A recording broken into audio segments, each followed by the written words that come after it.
Okay, perfect. Let's start once again. So I'm FIDE Master Viktor Neustroev. Today we are doing a workshop. The topic of the workshop is how to attack without sacrificing pieces blindly. What can I say? So this workshop is conducted in Zoom. There will be a recording of this event. There is also a stream at Chesslands on YouTube. Uh, what about the format of this event? Well, so I illustrate something, explain the concept, and ask moves and ask questions. Then you can message in the chat, or you can unmute yourself and pronounce it. Just make sure that you don't interrupt each other, or me, for example.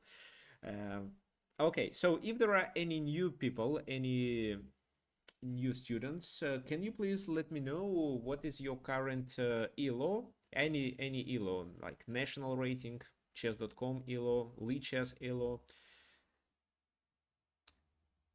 And also please tell me which country you're watching this event from.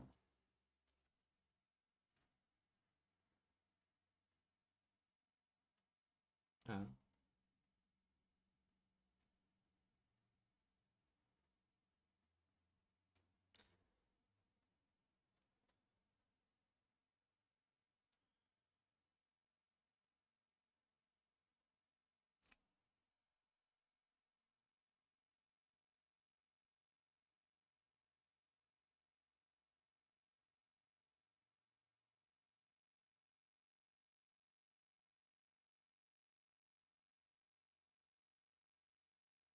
mhm. Okay, fine. Yeah, thank. But you are the second time at our event, which is great. Yeah, okay. So Jennings is 557 on chess.com from the United States. Okay, fine. That's okay. If okay, so first of all, if you don't understand anything, that's completely fine. You don't need to understand everything.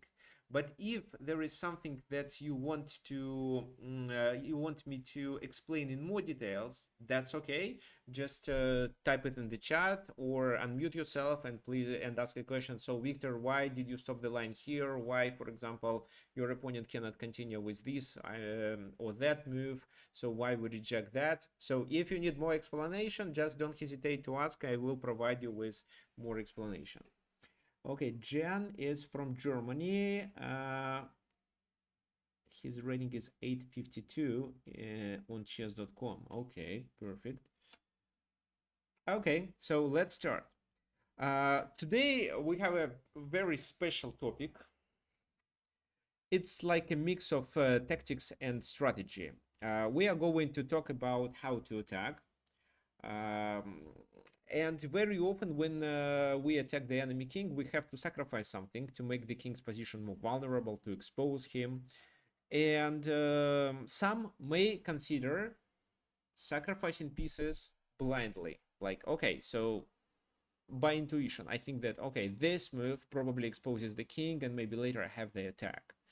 How to, well, but if your opponent then plays properly, your sacrifice becomes unsound. And to avoid such situations, we are doing the workshop today. So in this position, many of you consider knight d5. Okay, so fine. Many of you consider knight d5, but well, yeah, it looks like a candidate. But what knight d5 does?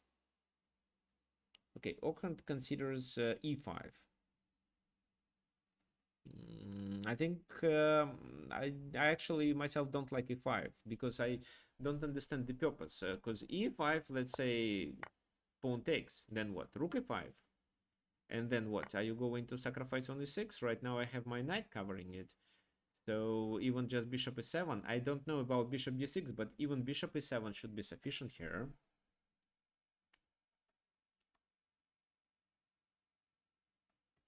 Okay.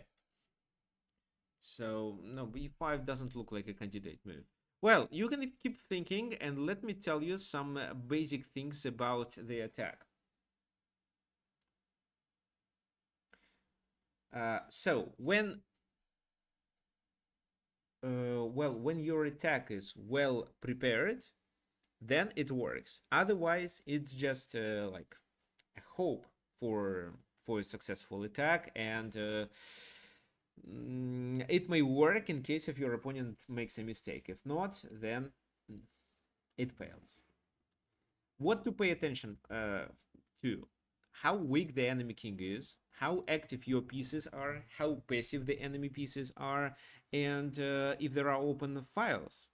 And of course, you have to compare how many pieces in the attack you have, and or you can potentially bring, and how many pieces does your opponent have, and how many he can potentially bring to quickly to support his king's position.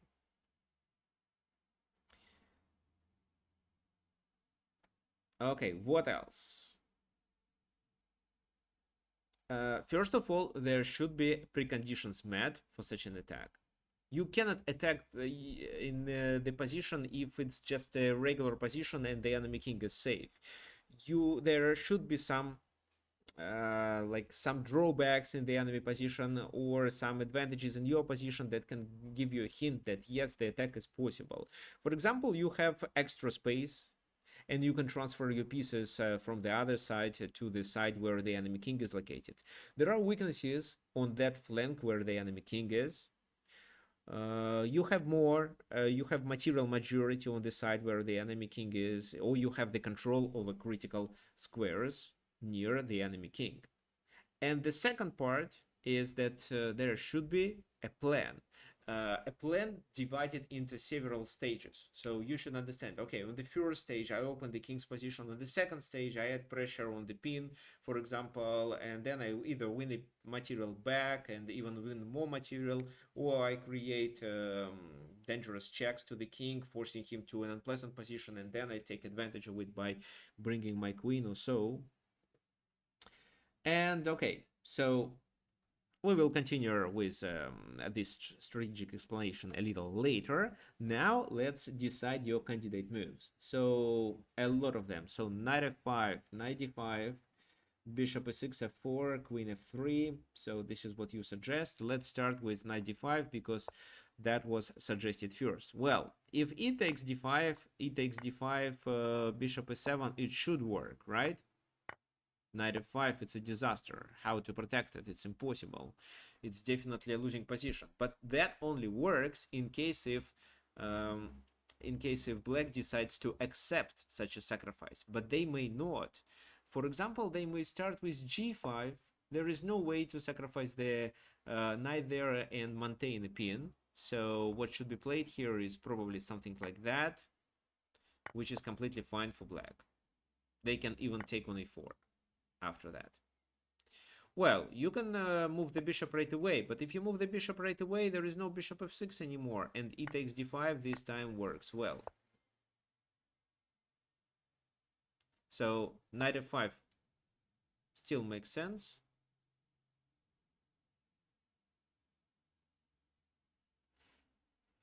Oh yeah, it still makes sense. And how does black defend the position? Yes, I like white here, so probably I missed something. Okay, maybe I don't have to take. After bishop g3, what can I do? After bishop g3, let's just take the pawn. Yeah, let's just take the pawn. Yes, that works. No, knight g8 is so passive. Yes, it would help, but only temporary. But let's not be so greedy. Instead of a knight, let's just take a pawn because it stops the white's activity. So looks like knight d5 allows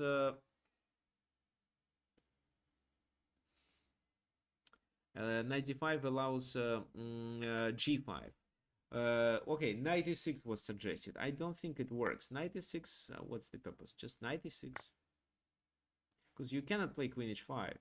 You can take there, but still queen h5 is impossible. So knight e6 is a blind sacrifice. It doesn't lead to an improvement of the white's position. It doesn't create more weaknesses, and it costs a knight, which is a lot actually. What else? f4, yes. f4 makes sense. If there was no tactics, probably I would play this move too. But is there g5 again? And something like that? Because there is a pin. Well, I don't know. Okay, there is another suggestion to wait. Okay.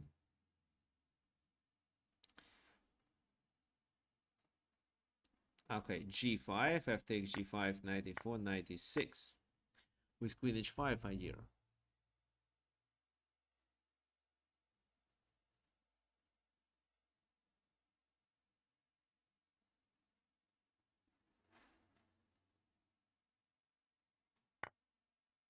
Queen h5, king d7.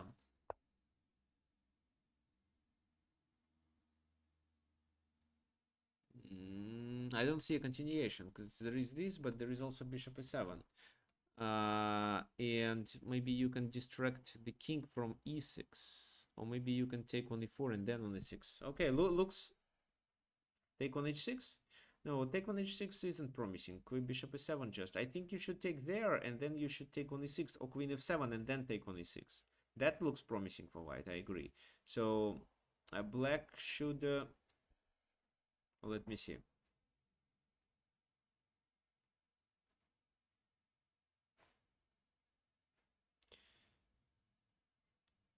Okay, so knight e4 doesn't look good. Maybe just this.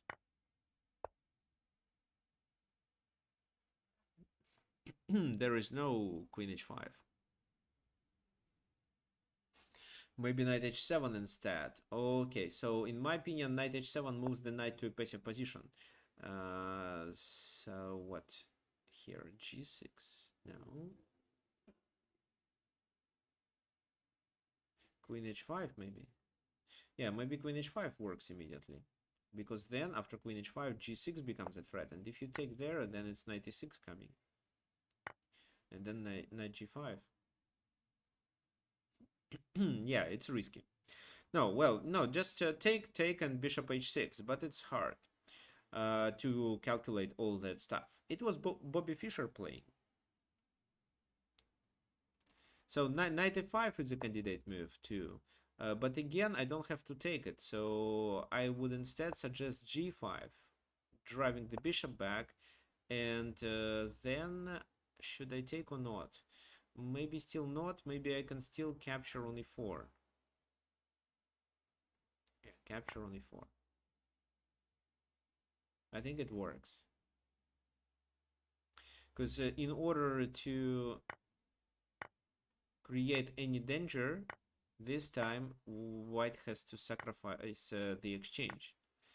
This is where white should have a compensation, but I'm not sure if it's a full compensation. I think black is fine. Queen d7, rook d8, and if the queens are traded, then black is playing for a win. Okay, so which game did Bobby Fischer play? 194, I think so. Queen d5 is coming. I don't think queen d5 is coming because there is a bishop covering this square.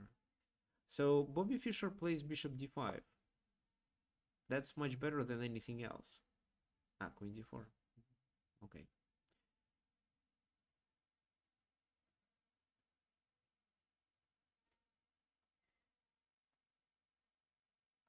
So knight d4, queen d4 in this position.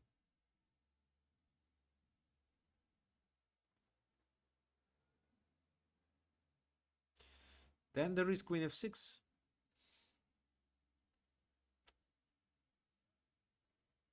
And there is also e5 move. So that's why I doubt it works. Okay. Anyway, let's e5, bishop e5.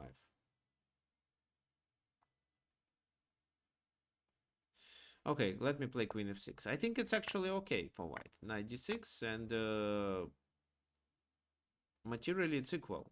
And two bishops. No, there is no two bishops. Most likely the game ends in a draw here. White has some activity, their position is a little better, but white doesn't succeed with any attack here. Instead, in the game, Bobby played bishop d5. Why so? Well, obviously taking is a disaster. This is exactly what happened in the game, and that was a mistake. So Jorge Rubinetti was a little greedy at this point. What happens then? Well, if bishop is 7, it's a loss. This and knight f5, and the bishop is lost. There is nothing can be done to save it, and I'm sure you understand the white's position is completely winning after that. So material is even, but the king and the pawn structure decides the game. That's why he played king d7 in the game. But let's rewind a little. So they shouldn't take. They should ignore it and play something else. For example, what? g5 is a candidate move. Yeah, g5 is a candidate move. Bishop b7 attacking the rook, so knight takes. And bishop g3. White avoids a sacrifice. And if, let's say, h5 or so, to trap the bishop, there is e5. And this time e5 improves the position of white's pieces. So there is no attack, but white improved their position by capturing on e5. If h4, then take on f6 first. Let's keep the h file closed. And after queen f6, I think it's queen g4 with the threat of a sacrifice. The other rook goes to the center. So I think it's winning. And in addition to it, there is a threat of doing knight d5, which does attack here and threatens to fork on c7. Moreover, such a move can be played even if the king castles to the queen side, because the e6 pawn is pinned. Okay, fine.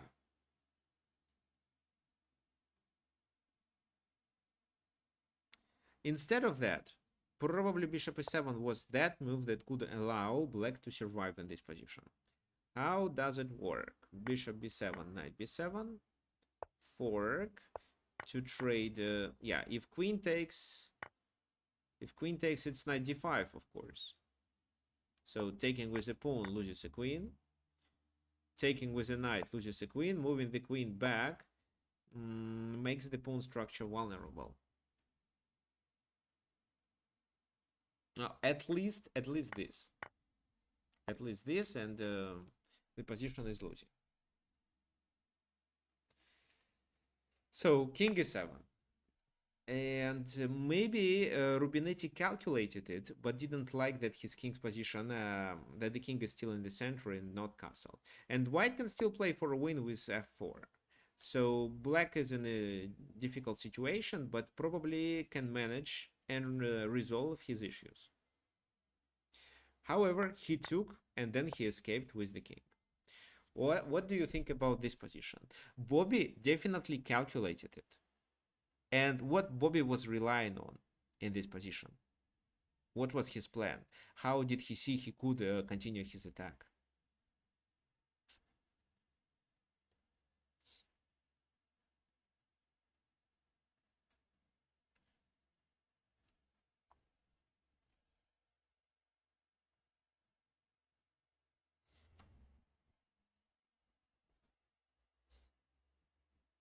So what comes to your mind?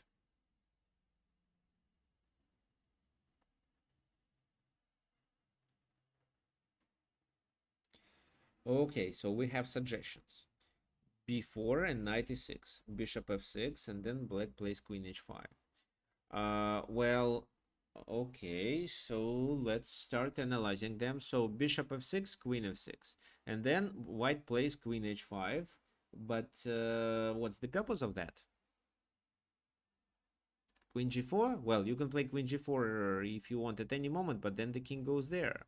Knight e6 is a candidate move. Okay, fine, but then let's say pawn takes, and the king escapes to where? To c8, and then to b8. You don't have a 7. You can take, but who cares? What for? You can play that move, but again, I don't think it's a good move. Bishop takes. So it doesn't look promising. Fine. Knight e6 doesn't work. Bishop f6 doesn't work. Knight e4. Knight e4, knight e4. Rook e4. Okay, but what did you achieve with that? So that's why I think that b4 before that you suggested was the best move, and this is what Bobby was hoping for. Why? Because this knight doesn't have a good square to move to. If in this position with such a weak king, white wins a piece back, he's completely winning.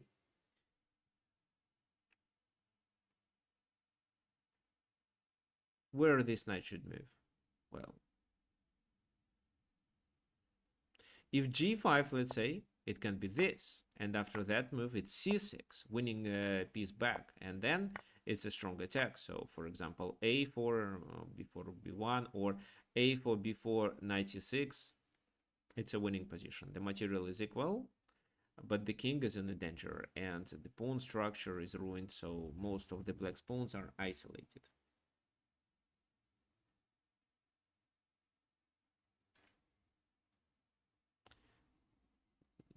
Knight e5, and at which moment knight e5 should be played? I don't fully understand. They should play knight e4. No, they cannot play knight e4. There is a pin. They can play knight e4 only. I mean, yeah, so it's just knight takes knight and there is a pin. They can only move the knight to a4. And this is what Bobby calculated. Here, he continued with knight a4, this, and c4. And I don't know if his analysis was over in this position, but even if it was so, the white's position looks winning.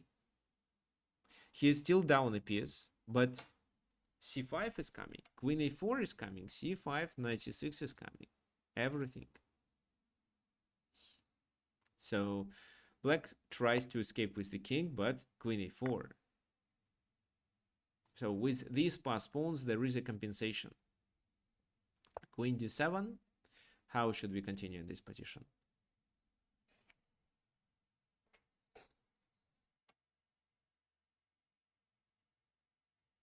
Who can tell me? Exchange the queens? Why do you want to exchange the queens?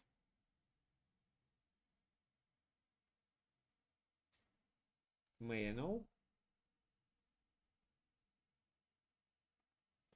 Knight c6 maybe, but knight c6, pawn takes, bishop takes, pawn takes, queen c7, what then?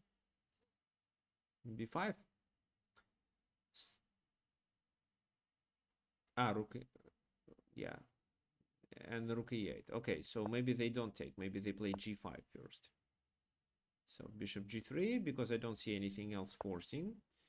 And in this position, what? Take, queen c7. So it's not completely losing for black.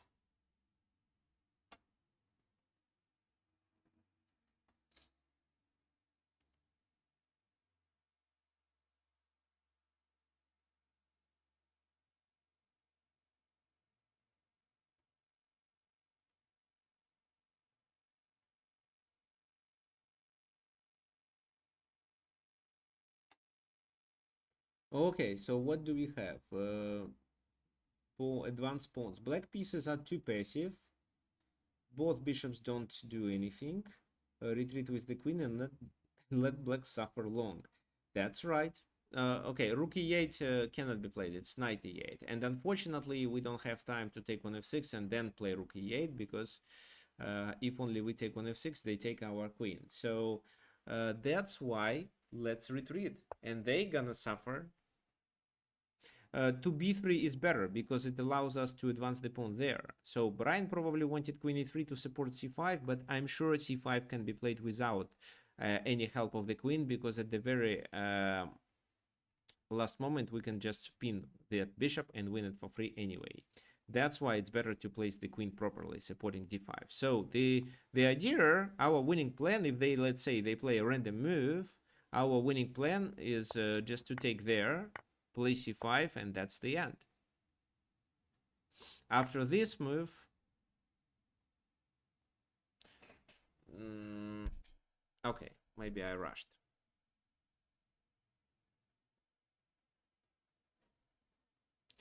Yeah, I rushed. Let's just prepare it with this move, or with that move, or with rook d1.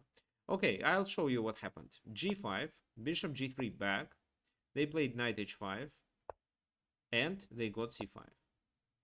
Takes, takes. Well, they took with the queen on D5, threatening mate. But let me first ask you what happens if this is played.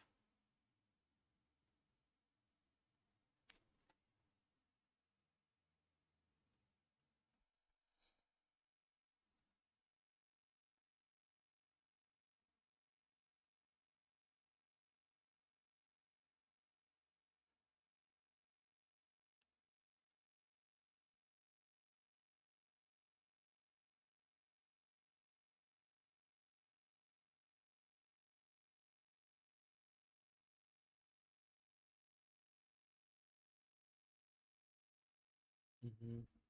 So move the queen to b6, because my original idea was to push c6. Let me show you how.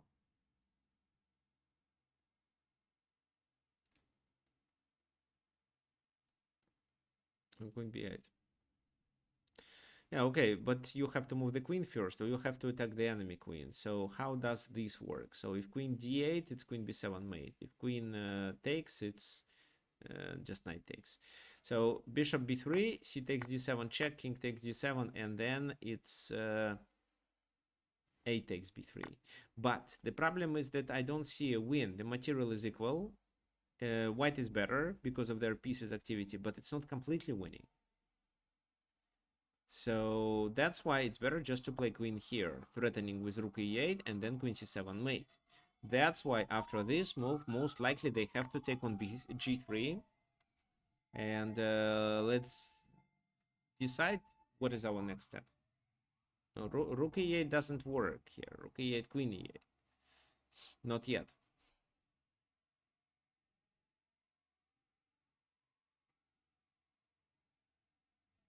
So what do you think?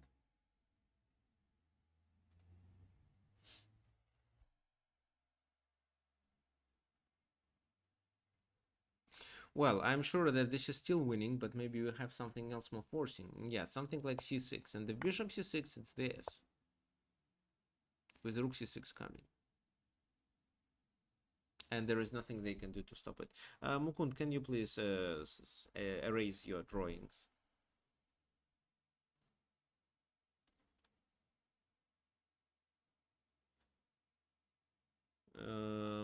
Okay, so c6, because if the queen moves, it's rook e8. And if the queen moves to d8, it's queen b7 mate. Okay, fine. Bishop d5 is a disaster. Yeah, black should have resigned. Well, almost. They played that move, queen d5, threatening to trade queens or to checkmate on g2. Let's decide what you can do to parry, to neutralize this threat and at the same time win the game. If you just trade, then you're down a piece. For a pawn, of course, and maybe it's not losing, but then white gonna suffer.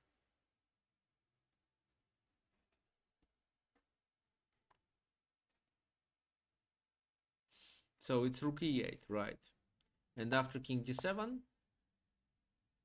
yes, rook e8 now. So now rook e8 really becomes a really helpful move. And how to continue?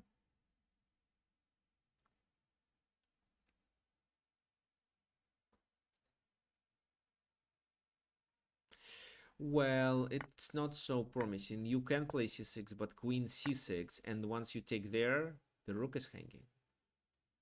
So you leave the rook hanging. It's queen e4 just to protect the rook. But they have bishop c6. That's not a big issue. Knight c6, and they cannot take it with a queen. If only they do, with such a move, we force the king to move away from the queen, and then we take the queen and win the game. So that's why after knight c6, they probably should do something else. But what to do? Because if it's rook e8, we can play knight b4 and then win a queen. If they play king e8, then it's rook e1 first, king d7, and then knight b4. And if bishop moves, just what? What do you think, actually?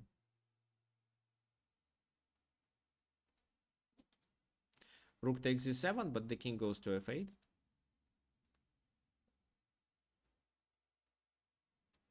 Maybe it's still winning, but... Yeah, but until... yeah, the queen is currently covering it, so at the moment it's not a problem, but it can be a problem in future. Knight e7 does win the queen, according to Dan, but what did you prepare for queen d7?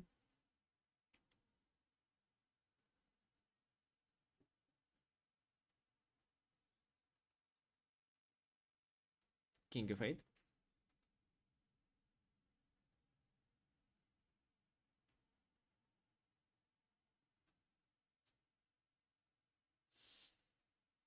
Okay, so let me show you. So I agree with you about 97. I think that's right. Well, king move means a queen is hanging, so queen d7 is the only move. And what I see, you can play c6. You can also play with a knight and deliver a check, so such as this. Yeah, such as this, because after king d8, rook d1 pins the queen and it's winning too. They have to take. You take with your queen, then you can checkmate or just take on h5 or take the rook and then take on h5. So, for example, no, it's pinned and queen d7 is made. So they have to take. You take back. The king moves. c8. Just take there. Well, there is mate. You can try this move. You can bring the queen there and finally checkmate. But if you don't see it, just take the rook. So knight g6 works. Also c6 should work. With c7 idea than c8. You're gonna have enough material to win. But I like knight g6 more. Okay, let's go back. So everything here already loses the game. Let's go back to the moment where we did initiate a sacrifice. So definitely knight d5 is a more common move compared to bishop d5, but knight has to protect a4. And after knight d5 there is g5. That's why Bobby Fischer didn't just give up the knight hoping that black takes it and then he wins the game, because bishop e7 means knight f5.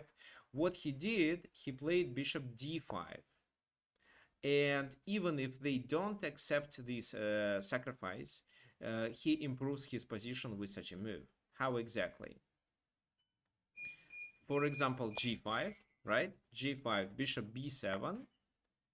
And after knight b7, the bishop goes here and he is about to play e5, opening the position and taking advantage of the weaknesses on the dark squares. As well as he can maybe try to play h4 and undermine the position of the king. So even if the sacrifice is not accepted, he is fine. This is one thing that you should remember when you decide to sacrifice a piece for the attack. So always ask yourself, what if my opponent doesn't accept my sacrifice? Because I often see when beginners play their games, and one may hang his piece hoping for a trap. So if his opponent takes, then yes, there is a combination and there is a win. But what if he doesn't take? Don't consider your opponent to be a silly player. He may also see this trap. That's why bishop d5 works even if they don't take. And the second thing is that Bobby visualized that even if pawn takes and this sacrifice is accepted, bishop e7 loses the game because it's theirs. And king d7 also loses the game. He noticed that the knight on c5 doesn't have many squares to move to, so there is a chance to trap it. The only available square is a4, but a4 means that the b pawn is out of the place of action, and with c4, c5, white not only continues the attack, but can create two connected pass pawns, as well as bring the queen to the attack faster. So at this moment, it is possible to evaluate this position based on some strategic factors. So is there a compensation for a piece? Most likely yes, because c5 makes two connected pass pawns.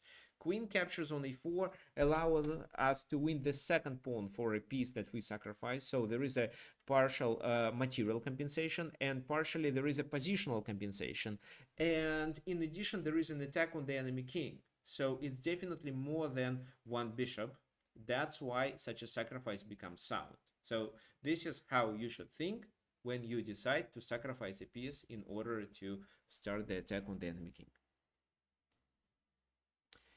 Okay, fine. Let's move on. This is our second example. White to move. Please suggest what you have in mind. Here, I'm sure that Brian, for example, suggests a proper move because he often makes such moves in his games. Sometimes they are really good. Sometimes they are inaccuracies, but okay, I'm sure you will find. It's white to move. It's French defense. This bishop is still bad. There is no dark squared bishop.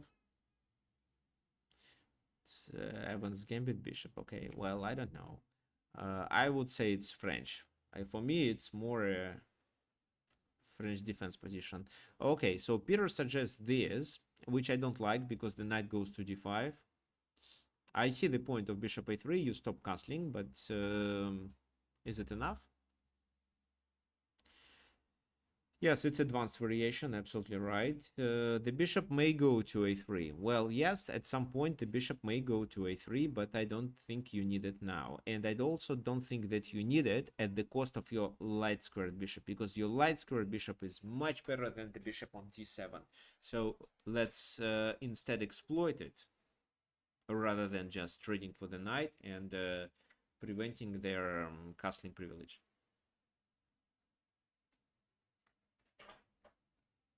Okay, so let's play a random move and illustrate that this is a disaster. So bishop h7, king takes, knight g5. If only the king goes back, queen comes to h5. There is nobody who can stop our queen coming to h7. They can probably try something like that, hoping that if we do queen h7, they can block it with a knight. But a clever player in this position, instead of delivering this check, will first capture there. King moves. And then we do a rook lift to win the game.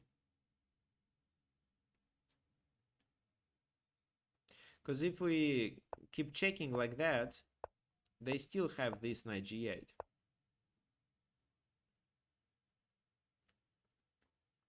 So that's why a rook lift is required. Well, it can be this rook lift too, why not? For example, if the rook wasn't on the b file and you couldn't play rook b3 right away. Yes, there is a Greek gift sacrifice. Well, however, before doing a Greek gift sacrifice, you have to consider these two options. Obviously, king h6 is a blunder. You do a discovered attack and win a queen. What about king g6? Most likely it's a mistake too. What you can do in this, queen d3, queen g4, oops, queen d3, queen g4, and h4 should be your candidate moves here. In this position, I actually think that we'd better start with h4, provoking this move, and then either queen d3 or queen g4. Let's do queen g4 first. Why I did this move? Because I wanted the rook to get distracted from the f7 pawn. So f5 now, fine, this. I'm still threatening with a discovered attack. So most likely it's a disaster, even if they defend it. Knight e6, king f7.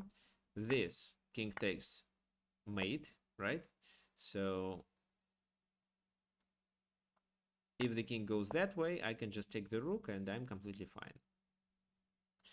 So h4, including h4 was a good idea. Not including h4 will still likely to win, but with complications. What I don't want you to do is doing this. This is not sufficient. Yes, you win exchange and it seems that you have a rook for two pieces and one pawn, but no, it's not enough. So if you do your Greek gift attack and a Greek gift sacrifice and you hope to play for win this position, no, it's objectively better for black. So instead, play after f5, play queen g3, and if you think it's better to include h4, include h4, because h4 creates a h5 threat. Because if your opponent plays a random move and allows you to play h5, he is in trouble. Again, this is a disaster, and king f5 leads to a quick checkmate, even with a pawn if you want to do it quicker, if you want to do it in a more beautiful way. So, fine. Castling is impossible. You can improve your position, but probably they're gonna castle queenside.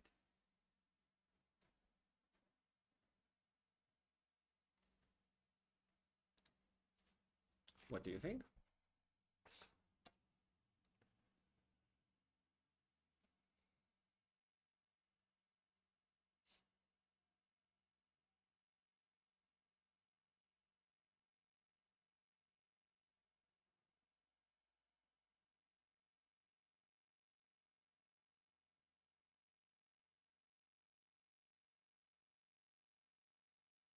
Castling queenside looks like a disaster also. Well, I think it's better than castling kingside. So, and I don't see how that white can quickly develop the attack on the queen side. Yes, it's risky because there is a 5 threat, there are 2 files being semi-open, but I don't see immediate win, and I think that castling queenside is a possible move. The black pieces are crowded on the queen side, so probably the king will be safer on the queen side. That's why, what do you think you should do? Let's decide. And while you're thinking, what if knight g5? Okay, good point.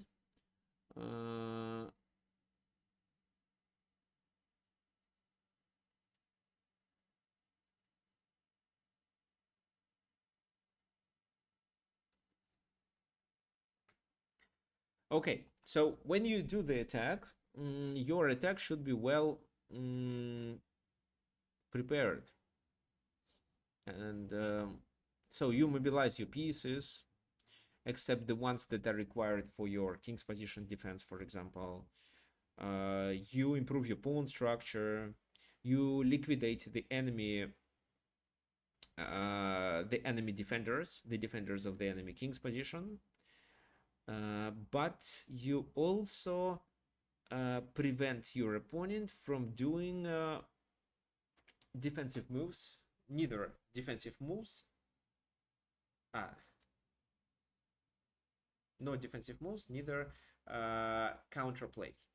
And that's why knight g5 makes sense, because it stops such a defensive move like castling queenside and creates a threat of f7.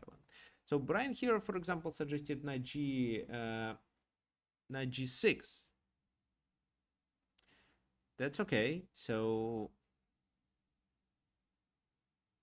what about queen f3?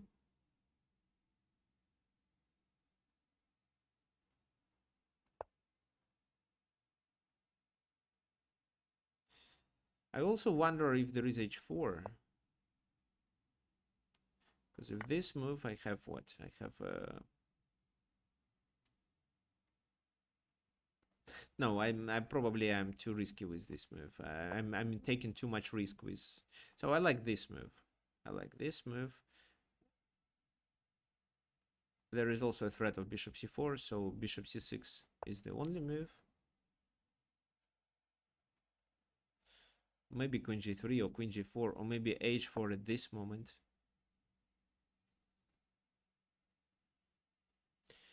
How about knight c5? I don't see the purpose of this sacrifice. I don't think it works. Completely okay. So knight g6 actually maybe queen g4, queen h5. Okay, queen h5 stops everything, and queen h5 allows me to do what? To do this. No. To do that. Yeah, to do that. Take on g6 and then do we discover the tap maybe. Maybe like that. Fine.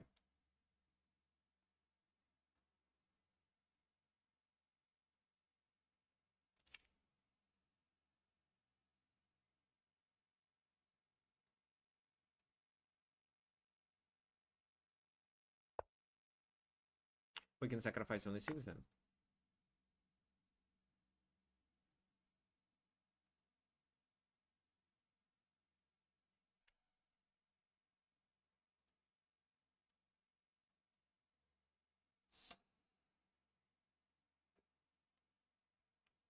Okay, fine. So let's go back. So knight g6 doesn't look so good. It seems that knight f5 was the best way.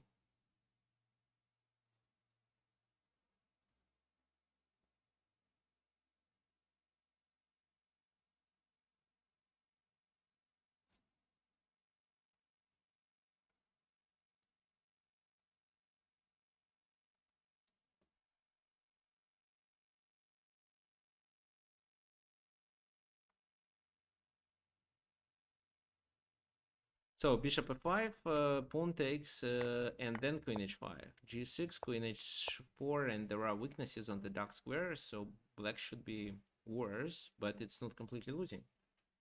That's why I think it was a good idea. But they played h6 and got queen h5. There is a pin, and there is a fork on f7 if they castle. So, and actually the reason of knight g5 was to prevent castling to the queen side, because then f7 would be hanging, and that would cost not only pawn but exchange. g6, just queen h4 to maintain a pin. This is where black could try to defend their position with bishop c6 and then trying to just castle queenside, keep the position calm. But they wanted to play for a win, did that, take. G takes. And what do you think white should play in this position?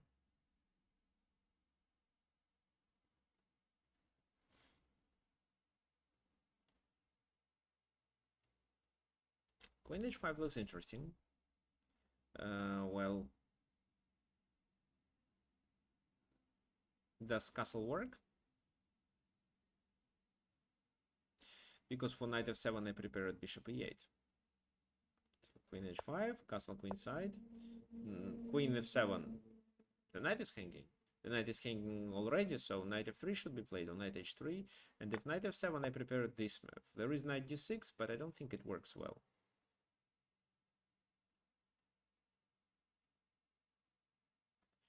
Pawn takes, queen takes. Or I can take on h5 and pass the game to the... I don't think it's a good move. But yes, looks like after bishop f7, there are some issues. After bishop e8, there are issues with the pin. So how should we play? Let's decide.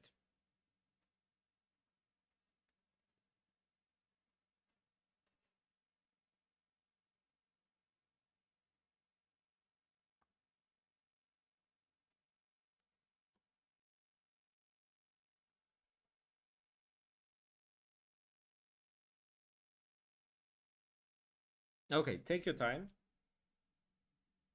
a5. May I know the purpose of a5?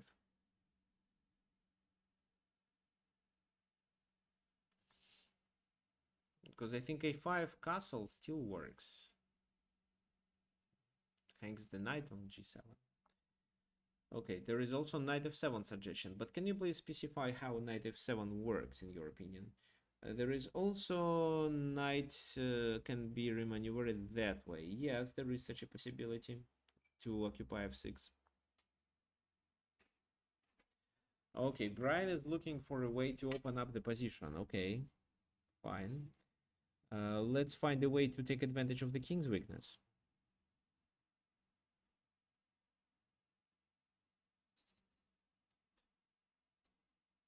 Not okay.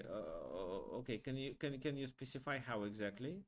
Bishop g5 cannot be played on the very next move. The rooks are connected.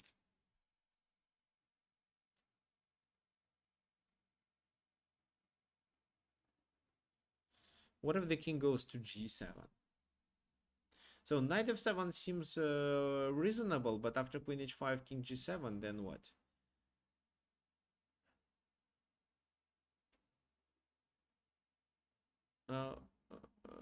I'm sure you can find it. Okay, then suggest queen f6. Okay, then can you please tell me what happens then? Mark also. Oh, oh yeah, if the king goes to e8, you're absolutely right. So what Dan says is that after that, king e8, the rook is hanging, and once white takes it, white can also take the second rook. It's completely winning. But the main problem of that scenario is that the king goes to g8. What about king on g8? Is there anything you can do?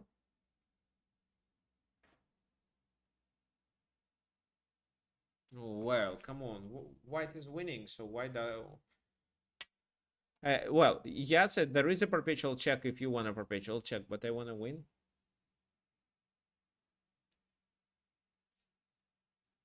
Yeah, but there will be...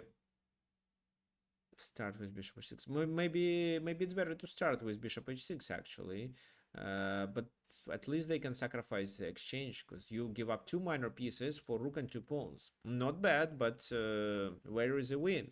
When we make a sacrifice, if there is no immediate win either of material or checkmate, we should make sure that such a material ratio and other positional factors satisfy us.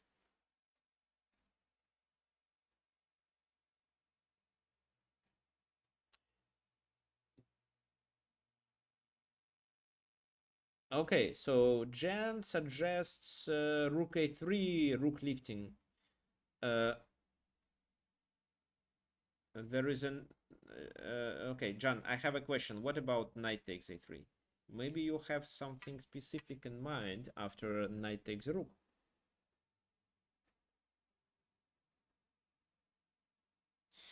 Yes.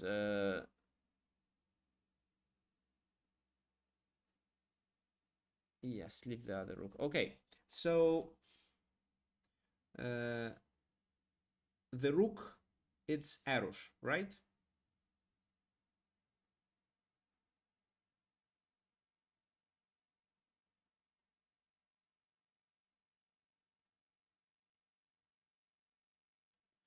Okay, so yeah, this is how it works.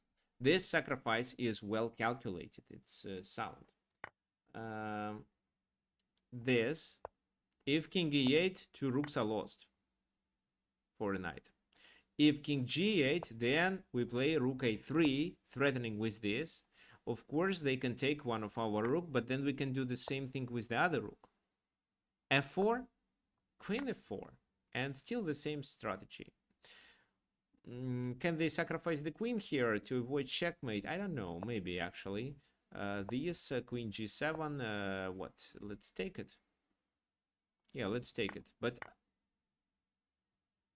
at which moment? You can do it. Let's take it first and then take here because now there is a threat. Or you think they're gonna play this move? It's anyway winning. Okay, maybe here bishop a3 is better. No, then they play bishop g6. No, no, no, no, no. So let's take this, then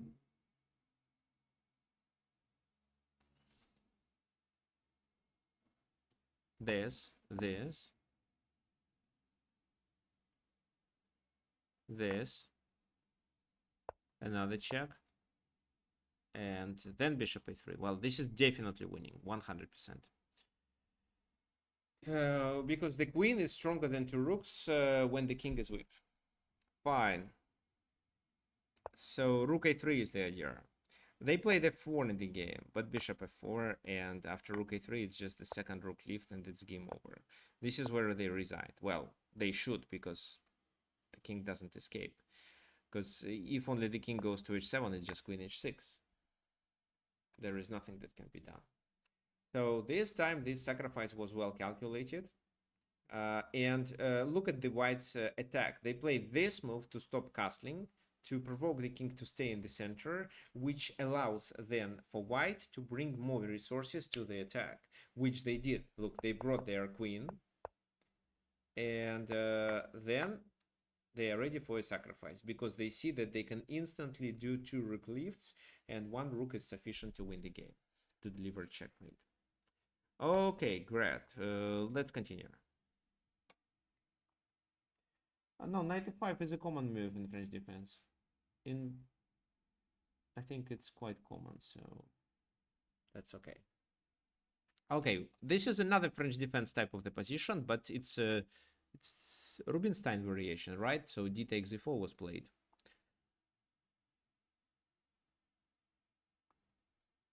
No, it's not Tarrasch, it's Rubinstein. It was d takes e4, knight took on e4, and c5 was played later.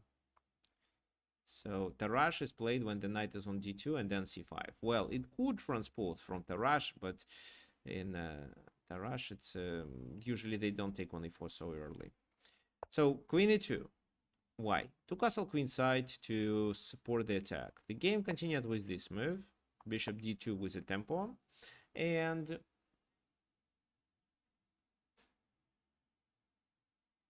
okay, Mark asks why black went for a knight g6 instead of common knight f5. I cannot answer such a question, so I don't know.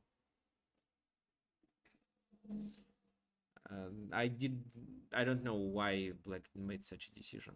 So here queen b6 with some potential pressure on b2. I'm sure the b2 pawn can be sacrificed, but the queen on b6 will be better. So they played queen c7. And white pieces are ready for the attack. Why so? Well, there are several factors that can tell us so. First of all,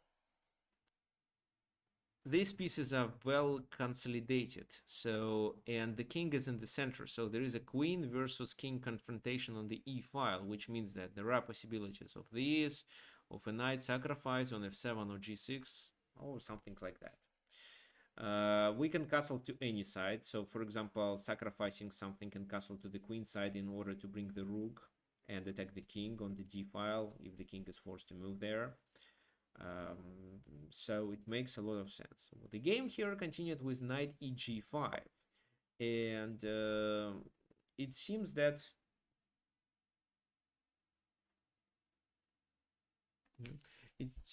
yeah, white also leads in development. Good point. That knight e6 potentially becomes a threat. Even knight f7 becomes a threat. So let's say, let me just play a random move to illustrate it.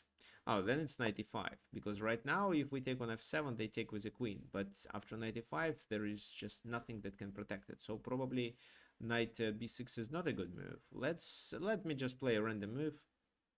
Let's say this. Then I think it's knight f7. King takes, knight goes that way. How does it work? Well, king f8 is a disaster. It's knight e6 with a fork. King g8 means queen e6, queen f7 mate. King e8 is better, but still knight e6, then knight g7. So white continues their attack and gets a compensation of 3 pawns for the knight at least. So that's why it makes sense. Well, what white did, they played h6 move. h6 covers the g5 square, so if you decide to do so and then play knight g5, it no longer works. What should we do? Should we retreat back? Or sacrifice on e6? Or what?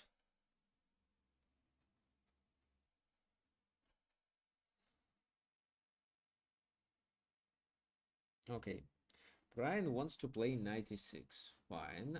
Can you calculate it and prove that this is a good move?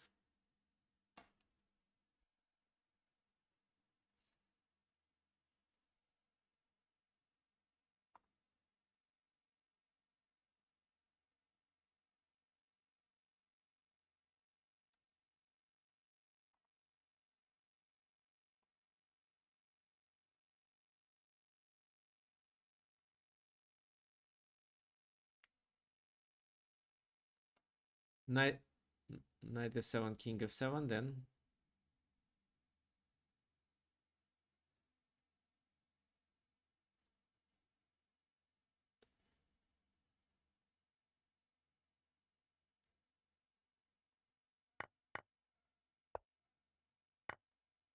so this, and then what? So let's say they play knight d7, you play what? Queen h5, okay, king g8.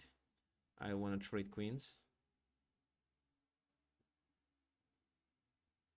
So f4.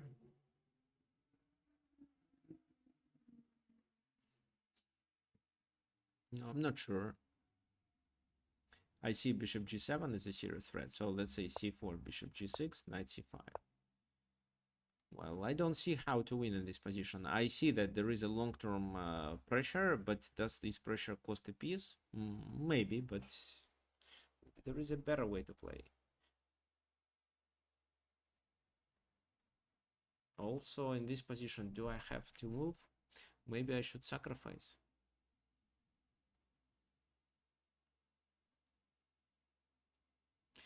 If I move there, queen goes to h5. Isn't it better? Yeah, maybe it's better. Okay, yeah, I don't see a win, but yes, white has a potential for the attack, but maybe it's not sufficient. What else do we have? 96, h6, 96. How does 96 works? F takes, and then Michael suggested bishop g6, and then suggested queen e6.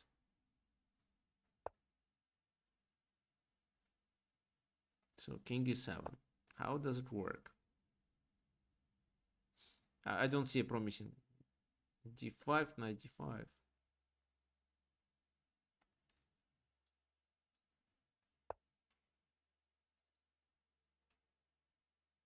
But how can you play queen to h5 if there is a knight here?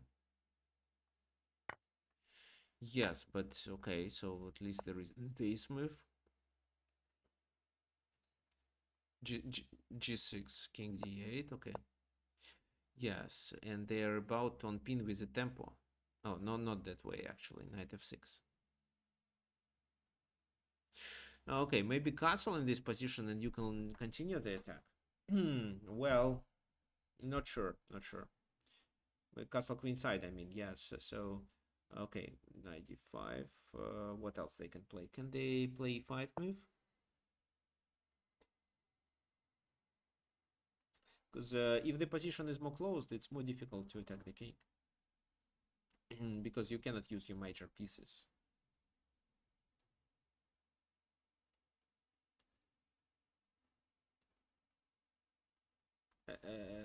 F4, bishop d6.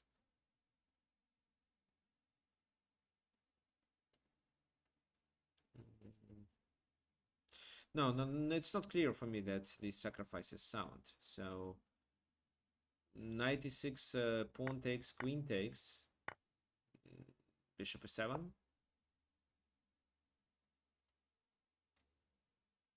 Still not clear how to continue. Well, there is this, but the king goes to d8. Looks like 96 is not enough. What else do we have?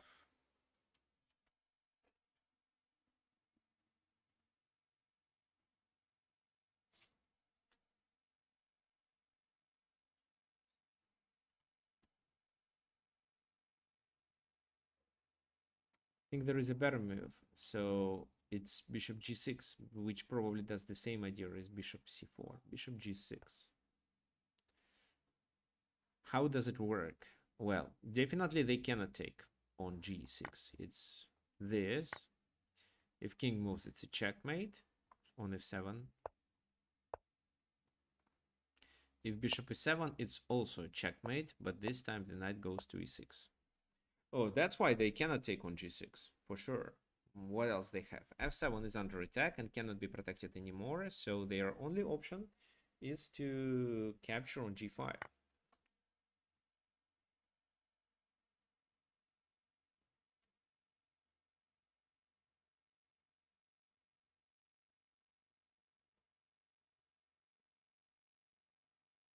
Queen e6, queen e6, bishop e7, then what? Bishop f7, king d8.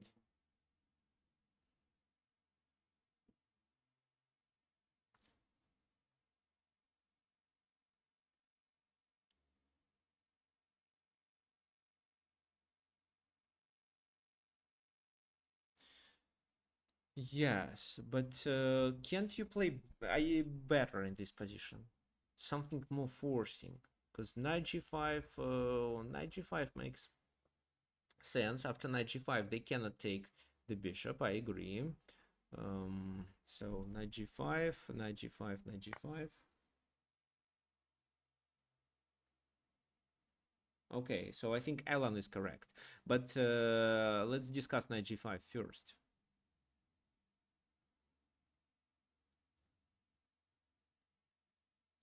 I actually think it's a winning move, so maybe this should be played as sacrifice in order to close the file only. So pawn takes, it's this, this, this. I think white is better. Maybe not winning, but definitely much better, at least plus pawn. And the GM would realize such advantage for sure. I think I would realize too. Fine, but if you look at bishop g7, bishop takes f7 check, it's definitely more forcing. What does happen? So if they take, it's a disaster. You have knight g5, and that's it. So this, queen d3, and it's a quick mate. How does it work? Well, well, this is a blunder. Maybe there is checkmate, but at least there is knight e6. This is a blunder too, but let's decide. You do that move or what? Which move? Or g4 first? You do this move, take the rook, and then you threaten with mate. I think h4, h5 wins. What else? g4 wins with queen h7 then. Yeah, that's winning. So what else they can play? They have to take, well, they can move there on the one hand, but then it's knight g5, knight e6 coming. Or bishop e6. So if the knight, let's say, moves, it's bishop e6, and then knight f7 is coming. It's a disaster. That's why they played king e7. Why? Because they wanted us to take with the queen and then to escape. So if there is no knight, then we do not threaten so many threats. It's still a better position for white, because there are 3 pawns to compensate a minor piece, and at the same time we continue the attack. So it's still better, but can we play better?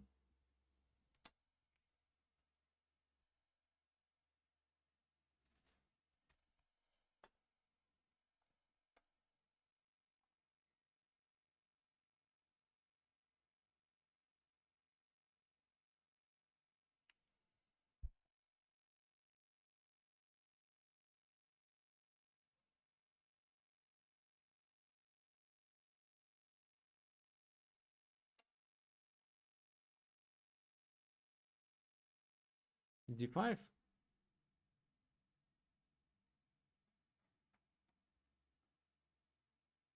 I'm sure there is a better move. d5, knight d5. Oh, d5, e5 actually. Yeah, it's e5 to keep the position closed.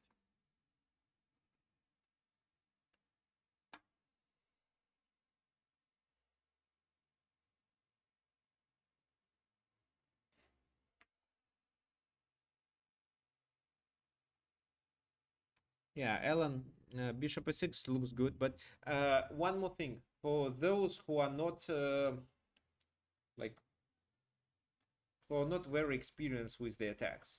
I have a one universal tip that gonna help you in many cases. If you get more pieces engaged into this attack, you are very likely to succeed. So you can keep attacking with 2 pieces, or you can bring the knight to g5 and then threaten with this.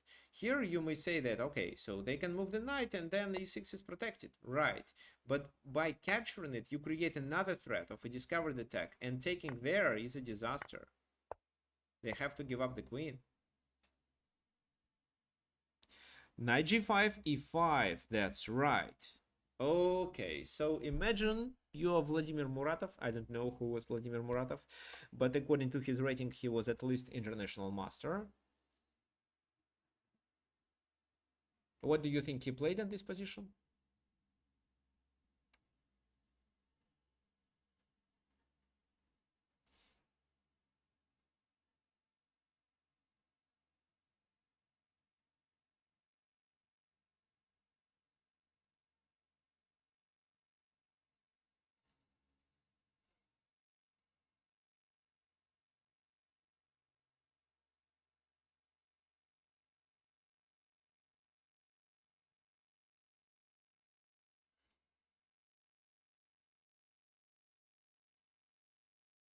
Oh, Zamfir this time is correct. Just castle queenside. So castle queenside will let you bring more resources. D takes e5 is a threat. Rook e1 is coming, and the rook is activated that way. Well, how to play? They took on d4 with the c, which allows bishop b4. So the bishop attacks from the other side. Moving the king is a disaster. So the only way is to block and rook d4. The king is safe, and the rook joins the attack. So they continue defending the position with this move. Here, rook e1 works, rook c4 works, but doesn't win the game immediately. So what do you think? Which move wins the game? You can take advantage of this pin. You can try to attack a5. You can try to ruin the coordination among enemy pieces and win because of that.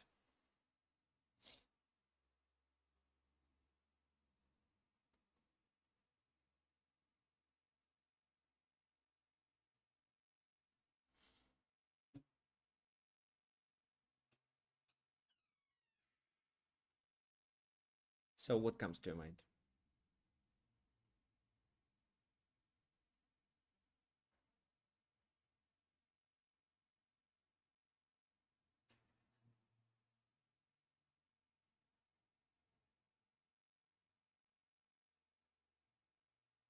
Okay, rook e1, f4. Okay, fine. Alan, what did Alan suggest? I want to get my h1 rook in the attack. Okay, fine. The rook. Well, the rook is already on d4. Bishop a5. I don't see the point. It's a blunder. Or what do you mean? Ah, queen e5. So bishop a5. If he takes, it's queen e5. Nice. Yes, it actually works. So they block, but you cannot take it, because if you take it, it's knight b3. Right, right, right. You have queen d6. It's checkmate just. So bishop a5 is nice. So probably b6 should be played, because if bishop takes, the queen is still defending d6. Okay, let's go back.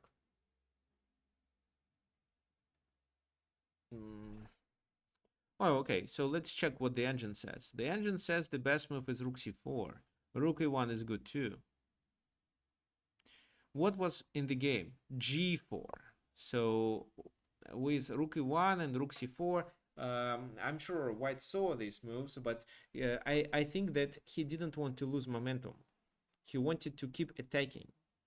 And that's a really good strategy if you have already sacrificed material. So you cannot be playing like a computer. You cannot make the strongest moves even if they are quiet moves. When you calculate such a line, you usually look for forcing moves. And for bishop f5, White prepared g4, attacking the bishop. So how does it work? Moving the bishop there is a disaster. Then just rook e1 and then queen e5. Or queen c4. Yeah, queen c4 with bishop takes and queen e6. Rook h4 instead. I don't understand. Ah, rook h4 in this position. I didn't think about it, to be honest.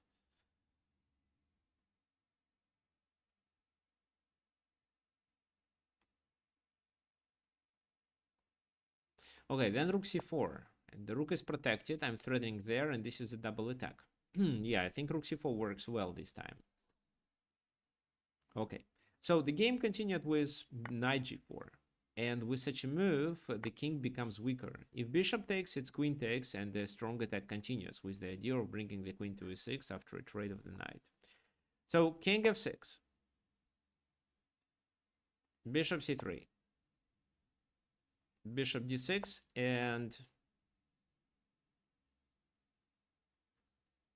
f4.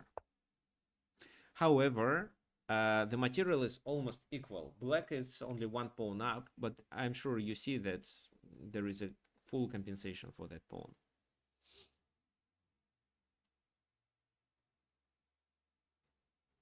So rook e8, which rook to rook f8, I mean, then rook f1. and f takes e5 is coming. Let's make a few moves. So g6 to create an escape square for the king. That was rook g3, saving the rook. And finally, rook h4. And this is the moment where I want you to find the final move, after which black resigned. All white pieces are where they should be, but something is required, something that makes the king's position more vulnerable.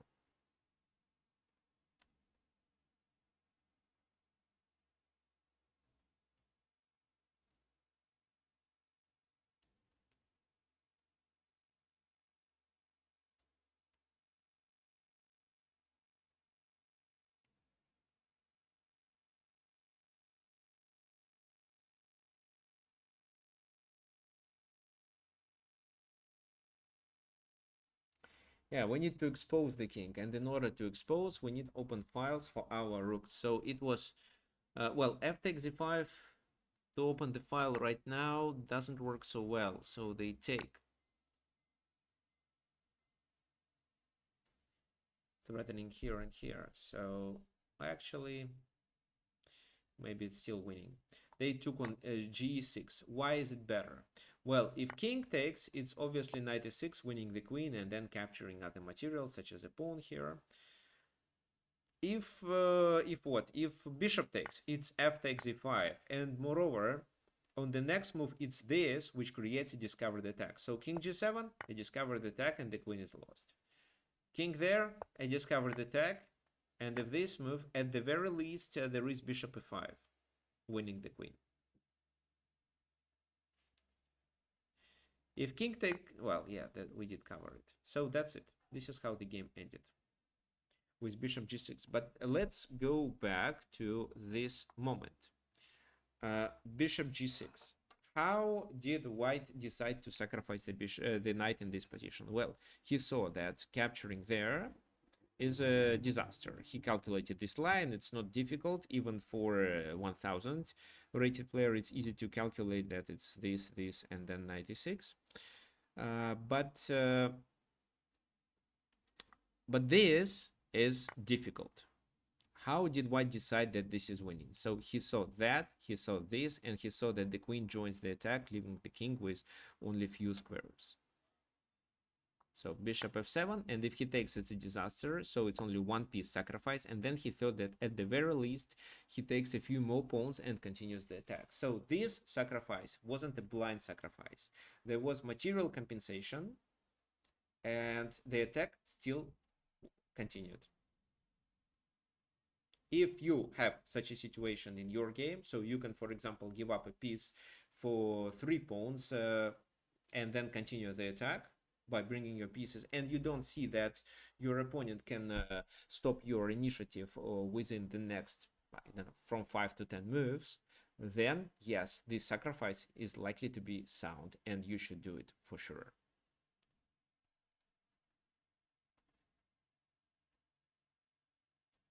Yeah, so the bishop g6 move should be inserted into tactical manuals. It's a very nice move. Please remember this idea if you play e4 and this is your line against French defense. Okay, we have one more example, the last one. And before we proceed, let me remind you that our workshops are free. However, if you enjoy this content and you would like to support, you can do it. You can do it by using this link and clicking this button. So let me explain how it works.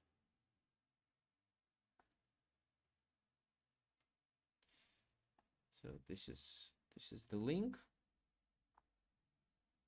If you have PayPal, you can do it that way. Click donate. Then a pop-up window appears where you enter the amount you want to donate, after which you can click on this yellow PayPal button, which redirects you to your PayPal account. So after entering which, you can successfully transfer money to my PayPal account. I would appreciate any donations. That helps me to prepare the content better. The other option is using Wise. So this is my link, and my username at Wise is Viktor N394. So Just enter your Wise account and then use this link to send a donation.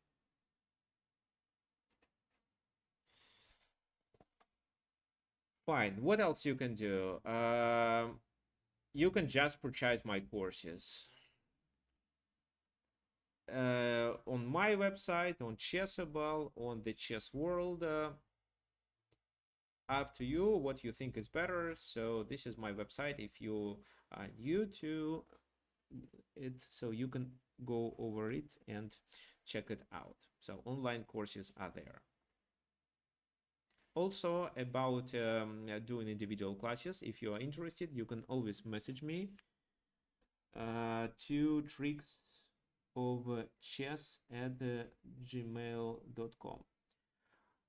Okay, so there is a question when I move to Spain next week. So that's why there will be no workshop next week, but I'm sure I can conduct the workshop in 2 weeks. So next Sunday, we skip next Sunday, but we're gonna do the workshop in 2 weeks.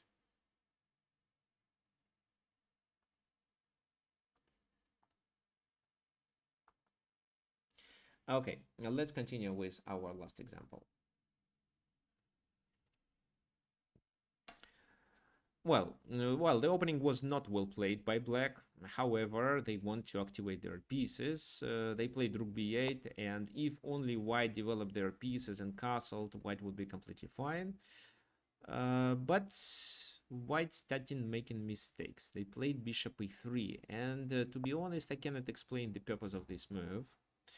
Well, black decided to take advantage of it by adding more pressure, and something like that would be sufficient to defend. But again, the game continued with inaccurate bishop e2, which was good one move before, but now is a bit slow. So what do you think? Which tactical strike white missed after playing bishop e2?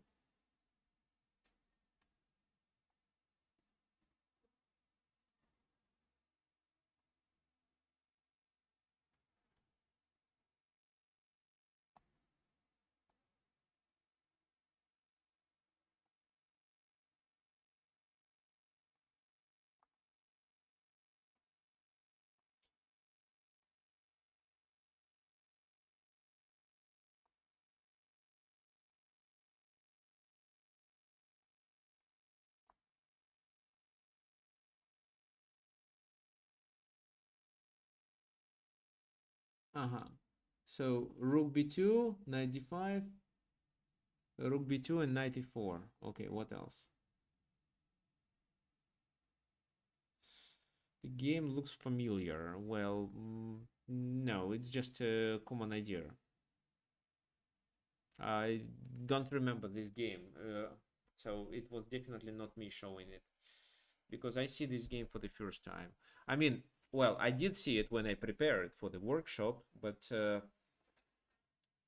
before that, no, and I didn't show it to my students, so it's something that we didn't study yet. d5 seems to be slow. d5 they can take and castle, but yeah, I think d5 should be played earlier. Here, yes, it's rook b2, but after queen b2, it's not knight d5, it's knight e4. Why not knight d5? I think because of bishop d2. However, after knight e4, which threatens to win a queen, what do you think white should do?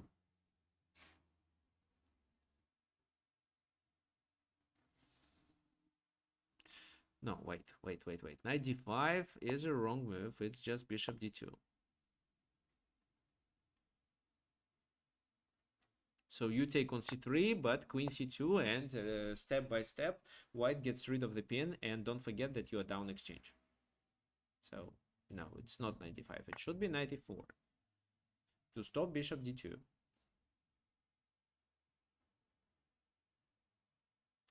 So how does it work? Well, castling makes a lot of sense, after which its knight takes here, queen goes to d2, probably knight e2, queen e2, bishop a1, rook a1, and white is slightly better. Sorry, black is slightly better, because in this position, black is a pawn up. But because these are bishops of opposite color, and I don't see how black initiates the attack, so it can be It can be a drawing later in the game. But after knight e4, they played bishop d2, thinking that that's the way to get rid of a pin.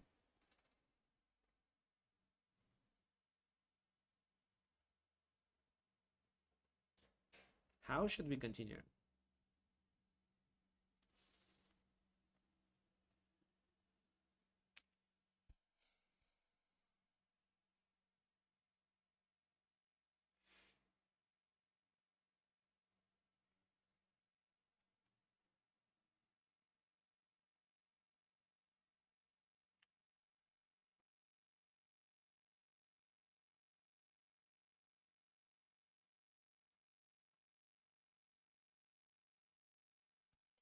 So knight d2, well, knight d2. Right. Knight d2 should be played. If king comes to d2, then you can still exploit these two pins by adding more pressure. The move here is d5. Well, I don't know. If this, it's still that, and after the knight moves, it's d3 just. So if they take, then we take, they play bishop d3, it's still d4, and we win there. We are still down exchange, but the pawn on c3 and the bishop definitely are stronger than the rook. So king e2, this, the queen moves, and the pawn is strong, and the king is weak. Black should be winning. That's why after knight d2, white realized that they're in trouble, and they decided to play rook c1 in order to support on c3 and maybe trap the knight on d2. Now, your turn.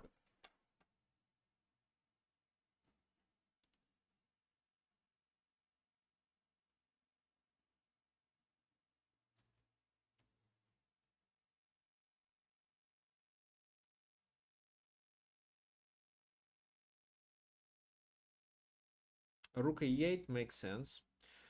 Rook e8, what about... okay, I even cannot suggest a move. Rook e8, maybe queen d2 works. Because c3 is protected. So Brian suggests knight c4 and then rook e8. Okay, so, well, rook e8 first, it's queen d2. There is no sacrifice, and white seems to be okay. Knight c4, yes, but bishop c4, and now rook e8 doesn't work well. What for? But bishop a6. So rook e8. Okay, maybe then they play king f1. If you want to play bishop a6, it's better for them to play rook king f1 to escape.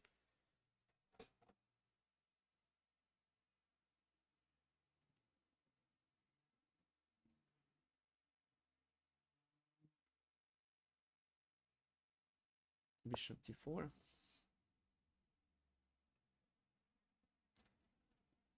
I think they can try to get rid of the pin, so let's say this move. You can push d5 here.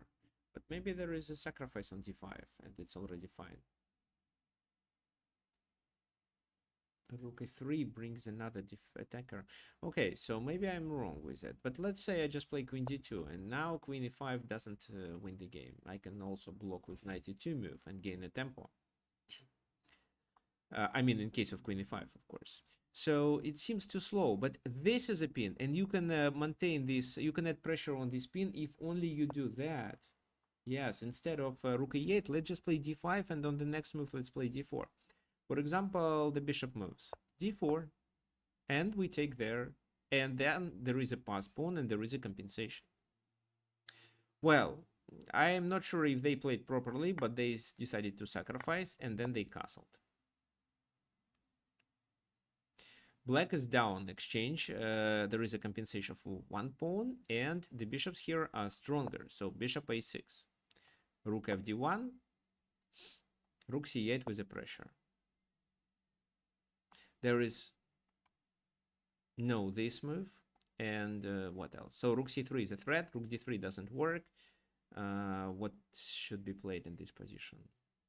Just a queen moves means rook c3, and then white has to play with a rook versus two bishops. So that's why they decided to play this. How should we play in this position? Let's decide.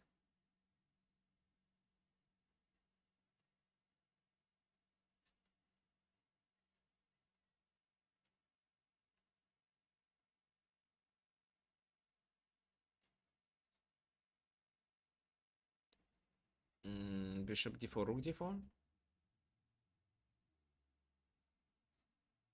Okay, then what about just moving the king away and getting rid of a pin? Or just, I don't know, knight e2, let's say. So bishop checks, take, queen c5, knight e2.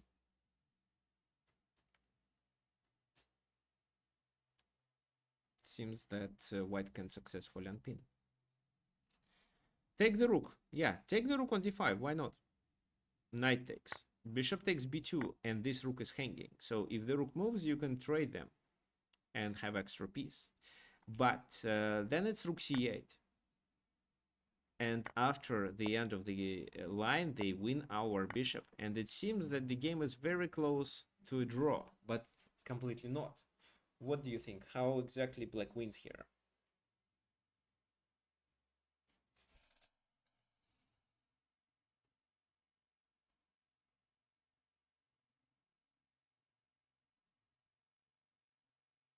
Okay, bishop on c5 traps the knight. Okay.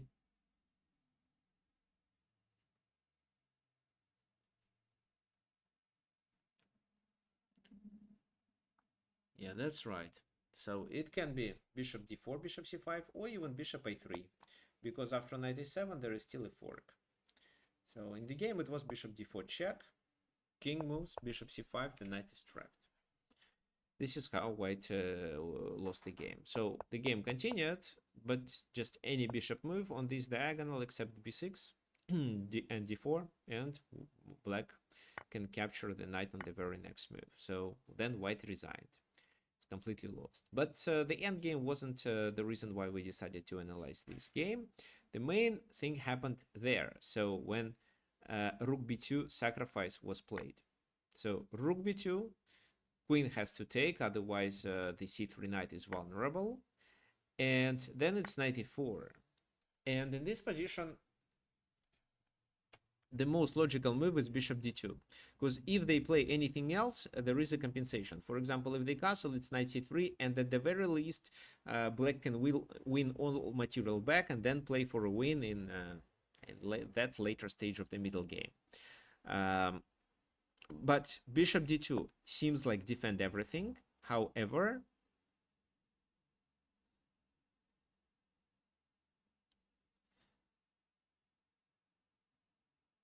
knight d2 works. So knight d2 works, and after king d2, even without a rook, at least black realized that it's possible to win this knight due to these pins because of d5 and d4 maneuver. If rook c1, black is only down exchange, and then he saw the same thing with knight c4, d4, d5. So at least black, when he decided to sacrifice the rook, saw that he doesn't lose a rook. In fact, he loses exchange, and for the exchange he has the attack and one pawn and the bishop.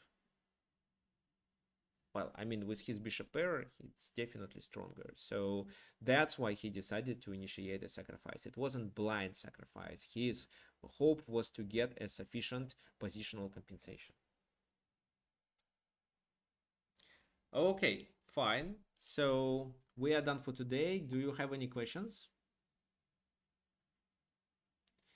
I think that black calculated the line until this moment. So bishop c4, then he saw that, and then he saw this. This is where he stopped the analysis. Okay, you're welcome. You can still suggest the topics for the workshop, for the next workshops. What instead of bishop d2? Okay, instead of bishop d2, they should castle. So if they castled, the game would continue this way. And black is better. Black has extra pawns. One extra pawn. But maybe the game would end in a draw here because these are bishops of opposite color, with a lot of drawing tendencies. Okay, so thank you for coming. There will be a new workshop in 2 weeks. So no lesson on next Sunday, but in 2 weeks, definitely I will conduct a class. And if you like this event, please call your friends to join it in 2 weeks. See you then. Bye bye.